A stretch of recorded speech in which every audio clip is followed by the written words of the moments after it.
Friends ఈ వీడియోలో వచ్చేసి మనం హెచ్టిఎంఎల్లో జావా స్క్రిప్ట్ గురించి అయితే తెలుసుకుందాం. మనం హెచ్టిఎంఎల్లో సిఎస్ఎస్ని ఎలాగైతే యూస్ చేసామో సేమ్ అలాగే జావా స్క్రిప్ట్ని కూడా హెచ్టిఎంఎల్ అయితే యూస్ చేస్తాం అనమాట. ఇప్పుడు హెచ్టిఎంఎల్ సిఎస్ఎస్ ఈ రెండు వేరు, కానీ మనం హెచ్టిఎంఎల్లో స్టైల్ అనే ట్యాగ్ యూస్ చేసుకొని మనం సిఎస్ఎస్ని యూస్ చేస్తున్నాం. సేమ్ అలాగే హెచ్టిఎంఎల్ జావా స్క్రిప్ట్ ఈ రెండు కూడా వేరనమాట. కానీ మనం కావాలంటే హెచ్టిఎంఎల్లో జావా స్క్రిప్ట్ని యూస్ చేసుకోవచ్చు. దానికోసం మనం స్క్రిప్ట్ అనే ఒక ట్యాగ్ని అయితే యూస్ చేస్తాం అనమాట. సో బేసిక్గా అసలు జావా స్క్రిప్ట్ దేనికి యూజ్ అవుతుంది మనకి హెచ్టిఎంఎల్లో అంటే, ఇప్పుడు హెచ్టిఎంఎల్ అనేది మనకి వెబ్ పేజ్ యొక్క స్ట్రక్చర్ అనమాట. అంటే ఏ ట్యాగ్ ఎక్కడ ఉండాలి, ఏది ఎక్కడ ఉంటే మనకి కనిపిస్తుంది, ఎక్కడ ఉంటే వర్క్ అవుతుంది అనేది ఒక స్ట్రక్చర్ అనుకోండి హెచ్టిఎంఎల్ అనేది. నెక్స్ట్ సిఎస్ఎస్ ఏమవుద్దంటే, సిఎస్ఎస్ అనేది ఒక స్టైల్ అనమాట. అంటే ఒక వెబ్ పేజ్ అందంగా కనిపించడం కోసం మనం ఏం చేస్తామంటే సిఎస్ఎస్ ని యూస్ చేస్తాం. తర్వాత జావా స్క్రిప్ట్ దేనికంటే ఫంక్షన్స్ అనమాట. సో ఫంక్షన్స్ అంటే ఎలాగంటే, ఇప్పుడు ఏదైనా మీరు ఒక బటన్ క్లిక్ చేశారనుకోండి, తర్వాత ఏం జరగాలి,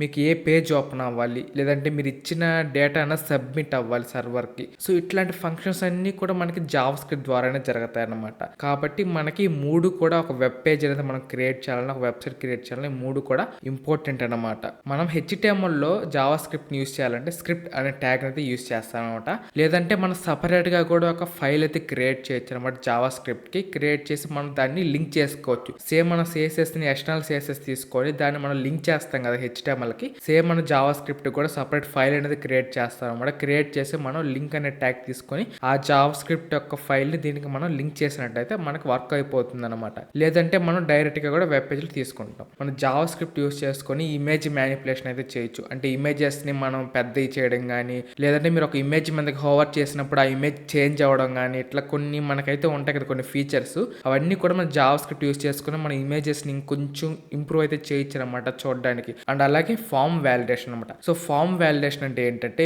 ఎగ్జాంపుల్ మీరు ఒక వెబ్సైట్కి వెళ్ళినప్పుడు మీరు రిజిస్టర్ అయ్యేటప్పుడు కొన్ని డీటెయిల్స్ అయితే ఇస్తారు కదా. సో డీటెయిల్స్ ఇచ్చినప్పుడు అది కరెక్ట్ డీటెయిల్స్ అనేది చెక్ చేసుకునేటప్పుడు ఈ జావా స్క్రిప్ట్ అయితే మనం యూస్ చేస్తాం అనమాట. ఫామ్ లో వ్యాలిడేషన్ ఉంది అంటే, మనకి ఇప్పుడు ఈమెయిల్ ఫార్మాట్ అని ఒకటి ఉంటుంది. మనం ఖచ్చితంగా ఈమెయిల్ కానీ జీమెయిల్ కానీ ఇస్తున్నామంటే ఎద్రెట్ సింబల్ అయితే ఉండాల్సిందే కదా. ఒకవేళ మీరు ఏది పడితే అది ఎంటర్ చేశారనుకోండి, అది తీసుకోదనమాట. అది ప్రాపర్ గా ఉంటేనే తీసుకుంటుంది అనమాట. కాబట్టి సబ్మిట్ చేసే ముందే మనం ఏం చేస్తున్నామంటే వ్యాలిడేట్ చేస్తున్నాం అనమాట. అది కరెక్టా కాదా అనేది వ్యాలిడేట్ చేసుకుని ఆ తర్వాత సర్వర్కి అయితే సెండ్ చేస్తున్నాం అనమాట. అది మనకి ఫామ్ వ్యాలిడేషన్ అంటే. సో దీన్ని కూడా మనం జావా స్క్రిప్ట్ ద్వారానే చేస్తాం. అండ్ అలాగే మనం డైనమిక్ చేంజెస్ అయితే చేయొచ్చు అనమాట కంటెంట్ కి. సో ఇవన్నీ కూడా మనం అయితే జావా స్క్రిప్ట్ యూస్ చేసుకునే చేస్తాము. మనం జావా స్క్రిప్ట్ లో ఎక్కువగా యూస్ చేసేది ఏంటంటే ఇదనమాట, document dot get element by ID. So ఈ ఐడి అంటే మీకు ఇక్కడ అర్థమయ్యే ఉంటుంది, మనం హెచ్టిఎంఎల్ లో ఐడి అయితే యూస్ చేసాం కదా. అంటే మనం ఏం చెప్పాము, ప్రతి ఎలిమెంట్ కి కూడా మనం ఒక ఐడి అన్నది తీసుకోవచ్చు. అప్పుడు ఏమవుతుందంటే మనం హెచ్టిఎంఎల్ పేజ్ లో ఒక ఐడి అన్నది ఒక ఎలిమెంట్ కి ఫిక్స్ ఇచ్చేసాం. ఆ ఐడి తీసుకొచ్చి మనం జావా స్క్రిప్ట్ లో మనం ఏదన్నా కావాలంటే చేయొచ్చు, దానికి చేంజెస్ అన్ని చేయొచ్చు అనమాట జావా స్క్రిప్ట్ లో ఐడి ద్వారా. ఎందుకంటే ఐడి అనేది మనం ఒక్క ఎలిమెంట్ కి ఒకటే ఇస్తాం. మన క్లాస్ అంటే మనం ఎన్ని ఎలిమెంట్స్ కైనా ఒకే క్లాస్ ఇవ్వచ్చు, కానీ ఐడి ఒకదానికి మాత్రమే ఇస్తాము. కాబట్టి మనకి జావా స్క్రిప్ట్ లో యూజ్ అవుతుంది. ఇప్పుడు దీన్ని మీకు ఎగ్జాంపుల్ గా ఒకసారి చెప్తాను చూడండి. ఇప్పుడు హెచ్టిఎంఎల్ లో ఒక ఎలిమెంట్ కి నేను డెమో అనేది ఒక ఐడి అయితే తీసుకున్నాను ఫ్రెండ్స్. ఇప్పుడు వచ్చేసి నేను స్క్రిప్ట్ అనే ఒక ట్యాగ్ ని తీసుకున్నాను. సో స్క్రిప్ట్ అంటే మీకు తెలుసు, మన జావా స్క్రిప్ట్ అయితే చేస్తాం దీని లోపల document dot get element by ID అంటే నేను ఒక ఎలిమెంట్ కి డెమో అని ఇచ్చా. సో డెమో ఇచ్చా కాబట్టి ఈ డెమో అన్న దాన్ని మనకు డబుల్ కోట్స్ లో ఇవ్వాలన్నమాట. ఐడి ఇచ్చిన తర్వాత dot inner HTML equals to double quotes లో హలో జావా స్క్రిప్ట్ అని ఇస్తున్నా. అంటే అక్కడ కంటెంట్ అనేది మనం చేంజ్ చేస్తున్నాం అనమాట. అండ్ అలాగే మీరు ఇక్కడ చూస్తే సేమ్ మనం అదే ఐడికి మనం ఇంకా స్టైల్ చేంజ్ చేస్తున్నాము, ఫోంట్ సైజ్ ని చేంజ్ చేస్తున్నాము, కలర్ బ్యాక్గ్రౌండ్ కలర్ ను కూడా మనం అయితే చేంజ్ చేయొచ్చు అనమాట జావా స్క్రిప్ట్ ని యూస్ చేసుకొని. కాకపోతే దానికి ఐడి అయితే మీరు ఖచ్చితంగా ఇచ్చి ఉండాలన్నమాట. ఇట్లాగ మనం కంటెంట్ అయితే చేంజ్ చేస్తాం. అలాగే జావా స్క్రిప్ట్ యూస్ చేసుకుని ఇంకా చాలా అయితే చేయొచ్చు అనమాట.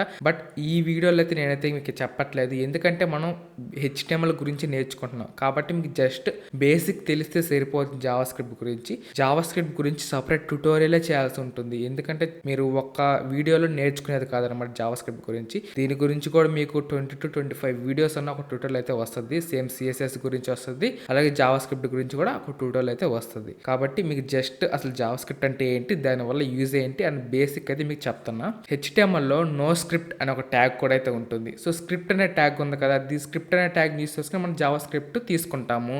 కానీ నో స్క్రిప్ట్ వల్ల యూజ్ ఏంటి అంటే ఇప్పుడు అన్ని బ్రౌజర్స్ జావా స్క్రిప్ట్కి సపోర్ట్ చేస్తాయని మనం అయితే చెప్పలేం కదా. మేజర్ 90-95% బ్రౌజర్స్ అయితే జావా స్క్రిప్ట్కి అయితే సపోర్ట్ చేస్తాయి.